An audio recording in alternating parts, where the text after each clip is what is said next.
Hello and welcome. Now in this video, we are going to be talking about what a countdown timer is and how you're going to use it. In another video, we're actually going to go through the process and walk you through what you'll need to do in order to set up your own countdown timer. So if you're at the dashboard and you go to the countdown menu, you're going to see that you can actually click this button that says create new countdown. Now, once we get into this menu, this will actually give us a good handle on what a countdown timer will actually do. You're going to see three boxes across this top row, and the first one you're going to see is a fixed calendar deadline.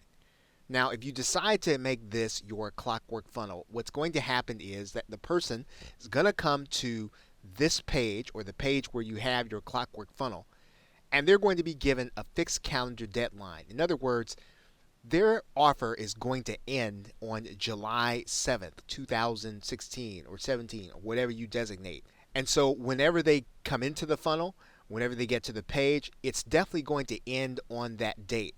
So everything you do in terms of setting up your links and setting up where you're going to send them, you're going to be sending them based on the fact that this offer that you're giving them, or the offer that they're looking at on the page, is going to end at a specific date. Now, what we also want to do is we also want to look at an infinity deadline. That would be this button. Now, an infinity deadline is going to end a certain number of days after the visitor comes to the page. So if I make this infinity deadline one of 7, that means it's 7 days after they come to the page, this deadline is going to expire, and that deadline is going to follow them around. It's going to follow them around in their email and every place that they go, and every time they come back to this page, the deadline is going to count down toward the 7 days. Now, if you actually decide to use a quick deadline, it functions pretty much the same way as an infinity deadline, except that it's actually now going to count down in terms of hours. So they're going to actually see the offer, and the offer is going to count down specifically within, in this case, I'm going to put 7 hours.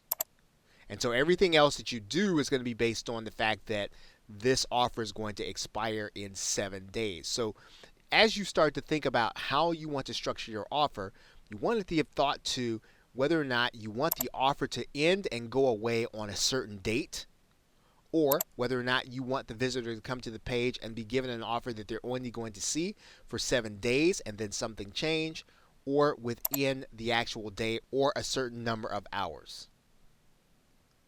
Okay, so with that, thanks, and I will see you in another video.